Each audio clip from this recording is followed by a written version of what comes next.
Greeting everyone. You are basically joining us again, myself and Dr. Jay Smith, as we continue this series on the different problems of the Quran. Last time we talked about the traditional, basically Islamic story and sources regarding the two compilations, and even with that traditional story, we zoomed on a number of problems that had to do with the way the Quran was put together, and it doesn't require a lot of effort to see the hand of man in all of that. Today, we're going to take another look at the so-called the 6 early Quranic manuscripts. And by the way, when we say an early Quranic manuscript, we're talking about the 7th and 8th century, which is the 1st century Islamic century and the 2nd Islamic century as well. Dr. J, what would you have to say now about these 6 early manuscripts and what kind of problems we deal with? Now we're coming probably to the most damaging material that I've come across. This is material that I didn't have 35 years ago when I began, not even 25 years ago when I was moved to London to really confront the Quran. We didn't have what we have today. And the reason why is because Muslims have always made this claim that the Quran, eternal, sent down, completed at the time, first, as we saw in the last episode, first time was with Abu Bakr, and then second time with Uthman. And that Quran, the Uthmanic recension, is the final canonized text. That this book that I have in my hand right here, this one here, that this is the Uthmanic recension. This is the Uthmanic Quran. Correct. That's what I've always heard. And whenever I've asked them, well, can you prove it? They say, oh yeah, we've got all the manuscripts. We're the only religion that can trace back its origin to the original text. Trace back the whole line of manuscripts to the original text. And more than that, we're the only one that have the complete text. We're the only one that have a completed text that has never changed in 1400 years. Claim after claim after claim. And we talked about this already, with what Shabir Ali said, and of course the earlier, we did that in our previous episodes, so we don't need to repeat that. But there was no way that we really could rebut that. There's no way that we could come back on it because we didn't have access to these manuscripts. So I remember asking many times, tell me, where are these manuscripts? Dr. Shabir Ali, who I've debated 6 times, he refers over numerous times to the Topkapi. This is the one that is in Istanbul. He refers numerous times to the Samarkand, which is in Tashkent, and he also referred to the Ma'il. Those are the 3 he always liked to go to. Those are his favorite. Topkapi, Samarkand, and the Ma'il. But fascinating, though we had access to the Ma'il, it's in British Library, we didn't have access to the Topkapi or the Samarkand. They're 2 of the most famous, probably the most prized of the 6 manuscripts. So what would you like to start with here? Let's go ahead and look at those 6 manuscripts. We'll put them up on the screen right now. Up in the upper left-hand top, you can see the Topkapi. Right in the middle, in the upper middle is the Samarkand, and then on the right is the Ma'il. And then the bottom 3 at the bottom here on the left would be the Petroponus manuscript, which is found in Paris, in the Bibliothèque Nationale. And in the middle there in the bottom would be the Husseini manuscript, which is found in Cairo in Egypt. And then on the right is the last manuscript that was discovered in 1975. That is the Sana'a manuscript from Sana'a in Yemen. Those are the 6 manuscripts. And we, again, except for the one on the far right in the upper hand corner, and the one on the far left in the bottom-hand corner, those are the only 2 we had access to in Europe. All the rest were in Muslim hands, and they would not give us access. So it was 2 Muslim scholars that had access to them. They were the first ones to give access to it. And the Muslim scholars who did get access were known as Dr. Tayyar Atıkuliç and Dr. Ekmelettin İhsanoğlu. And what I like to do is show their pictures. Here is a picture of Professor Dr. Ekmelettin İhsanoğlu. He's a founding director general of IRSISA from 1980 to 2004. He's a secretary general of the organization of the Islamic Conference Research Center. And he, along with this gentleman that I'm showing you right here, Dr. Tayyar Atıkuliç. Dr. Tayyar Atıkuliç is a leading scholar in the Quranic studies. He was the ex-president of the Turkish Religious Affairs, and he's deputy in the Turkish parliament.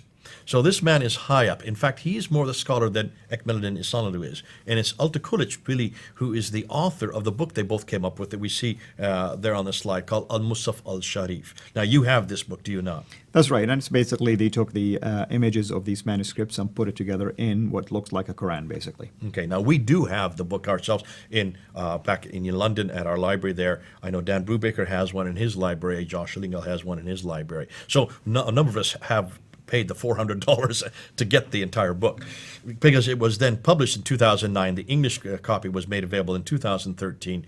I saw my first copy in 2014. Sorry, no, 2013, and I immediately challenged Shabir Ali, Dr. Shabir Ali, to a debate on these manuscripts. And that debate was on September the 29th, 2014 in Toronto. And if anybody wants to go see that debate, you can go see it. Just get up on YouTube and just type in The Great Debate, Shabir Ali versus J. Smith. The classic debate, J. Smith versus Shabir Ali. You only need to watch the first 50 minutes. That's right. Because pretty much we destroyed him in the first 50 minutes. It was that simple. He did not know what was coming. He had no idea that we were going to out and look at these 6 manuscripts. And we were going to show what the Muslims said first. Now, here, you want to go through what they want to say. Absolutely, because we want them to see that their own scholars are making remarks related to these manuscripts. Absolutely. Now, what he said, and the first thing he said about the Topkapi, which is considered to be the best amongst them. We have none of Uthman's Musafs, Ekmeluddin Ihsanulu said. That's important. Okay, now why is that important? Because he's admitting that this is not one of those copies that we keep thinking as, as grow up as a Muslim or Muslims think. It's one of those that were sent to the provinces. That shoots that whole notion that Uthman's recension still exists today. That's right. Which I've heard for 35 years. Meaning no original. There's no original right. text. Number one, and Muslims, please hear us when we're saying that. It's not us saying that. This is Ekmeluddin Ihsanulu and Dr. Tahir Abdul saying that. Secondly, he said, nor do we have any copies from those Musafs. Not only do we not have the original, we don't even have any copies. These Musafs date from the later Umayyad period. Now, the later Umayyad period goes from about 651 to 749 or 750. Correct. For about 100 years. Exactly. And then the Abbasid came. And the Abbasids then come in after that. The Abbasids were headquartered in what is today Persia. Back then, the Umayyads were headquartered in Damascus, much further north. We're going to talk about that in another episode. Why is it doing way up in Damascus? Okay, but that's for another day. Certainly, you do have this Umayyad period. So these are Umayyad Qur'ans, 650 to 749. Let's see what Dr. Tahir Abdul says. Dr. Abdul says, no serious scholarly work has been done on them. So this is nothing more than speculation. Everything we've heard about the Quran up to this time is nothing more than hearsay. That's right. These Musafs date from the early to mid 8th century.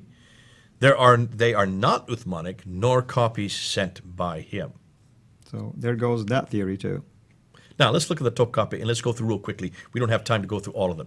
The Topkapi, that's the Al-Musaf al-Sharif. That's a picture of the cover of the book that they came out with. There you can see some pages. That's the Fatiha, in the middle there. If you can see, a lot of it's missing. And this is what you'll find. If you look at the style of writing, you notice it's Kufic. You've mentioned this before. That's right. It's very stylized writing. His conclusions are this, and this is what he says. He dates it to the second half of the 1st century AH and the first half of the 2nd century AH. Why? Because of the voweling and the dotting. Now, help me here. What is AH, and what does this date mean? And that's basically, it's called the Hijra, which means that from the date Muhammad immigrated from Mecca to Medina. And that happens in 622 AD. Okay. And from that date forward, you start getting the 1st century Islam, So 2nd second century half Islam. of the 1st century would be 672. Yeah, because you had 50 years to And it. the first half of the 2nd century, well, the 2nd century begins in 722. Yeah, right. So the first half of the 2nd century goes up to 772. Correct. So basically he's saying from 672 to 772 by our reckoning. That's right. That's 100 years that he's getting into that. Now, he doesn't say how, except because of the voweling and the dotting. Correct. That's all he says. Is the reason And he he's came to that looking at conclusion. the style of the voweling. By the way, there are 2 systems in here, one early and one later, so he's probably taken that into consideration. Okay, now there's others that he quotes in his book, and I'll just read here. I have it right here. He also quotes Fehmi Edem Karatai, who says that he's rather vague in his dates, and he says this Musaf may have been copied in the 1st or 2nd century. So he's basically agreeing with Atakulich and Ekmeluddin Ihsanulu. He then quotes Dr. Muhyiddin Serin, much more specific, who says probably the date is probably to the turn of the 2nd century Hijrah. Turn of the 2nd century, that would be 722 and later. That's correct. So he's putting it even later. He's not putting it all in the 7th century. He's saying 722 or later. Then he says, however, folios. Now, remember, there are 408 folios, I think it is, in this text. It is 408 folios. That's correct. So he's saying folios 1 to 6 and 11. So 7 of these folios were copied much later and bear the characteristics of the mid-2nd century. Mid-2nd century. Which mean it was added later. 2nd century begins in 722. The mid-2nd century is somewhere around, well, about another 25 years after that. So 30, 40, about 745. Ooh, we're talking about the So time that of the indicates Abbasids. either it wasn't complete or something was damaged and they tried to replace it. Obviously, least. these come later, all right? Altokulich, then we've already said what he says, but then you have François de Roche. François de Roche chimes in on this and says the dates are unclear. Though it is without any doubt, that's fascinating. He just said it was unclear. Though it is without any doubt, so he's very clear now, a copy of the 2nd to 8th century, which is related to the Umayyad tradition. So he's putting it in the 2nd 8th century AH, which is the 8th century, because 722 is when the 2nd century comes into. That's well into the 8th century. Correct. So date-wise, we can see that this is all pretty much in the 8th century. Most of them are saying 722 or later. Now, there are some Muslims, like our friend, I don't have to name him right now, but who has chimed in, has been Muslims at Speaker's Corner. They would like to take that first date, 672. They just jump on that real quickly without second. No, that's not what any of these scholars are saying. Right. They're saying from 672 up to 772. And most of them are putting it within the mid part of that, 722 and later. So we need to emphasize that when you hear Muslims on the internet, especially these brash young fellows, when they always want the 672 date, they're not quoting the scholars. They're doing that they have an agenda. An agenda is to get it as close to Uthman as possible. That's correct. And Jay, these are deep topics. So what if we wrap up this particular episode and then we come back again with a fresh start to talk about some of the other manuscripts? We can do that. Let's do that. But before we do, we do need to say one more thing about the Topkapi. Oh, absolutely. We need to talk about the variants. The Topkapi has an enormous amount of variants, not just a few, not just 100, 2,270 variants. Altokulich says, but he doesn't say what they are, nor does he say where they are. He doesn't provide the list. He doesn't provide the list, which is the claim tragic. is like it's a dagger, which... Dagar Aleph. And the Dagar Aleph is what?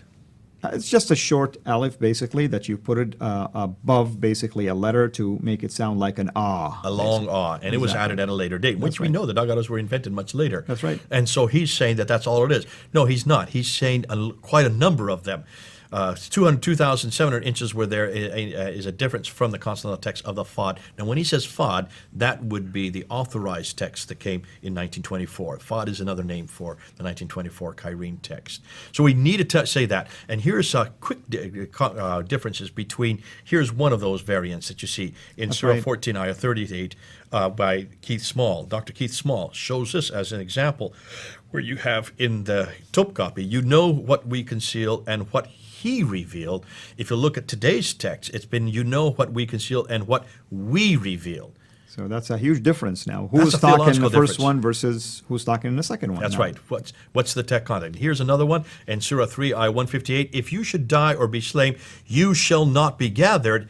Today, it says, if you die or be slain, before him you shall undoubtedly be gathered. Well, that completely contradicts it. Absolutely. It's a whole different message. A completely different message, completely different verse. Do not say that these are insignificant, and do not say that they don't have any theological significance. They have huge theological meanings. And we can leave that at there, and of course, pick this up in the next episode. Thank you so much for all of this wonderful research. I hope that our viewers, as I am expecting, have enjoyed listening to you, and have enjoyed even the way we are dissecting these deeper topics now, very slowly, very gently, because we wanted to, especially our Muslim friends, to take this information and research it. It's available, most of it, if not all of it, available for you to go and investigate and check our resources. And if you think we are fabricating anything, please go and double check everything that we have given you.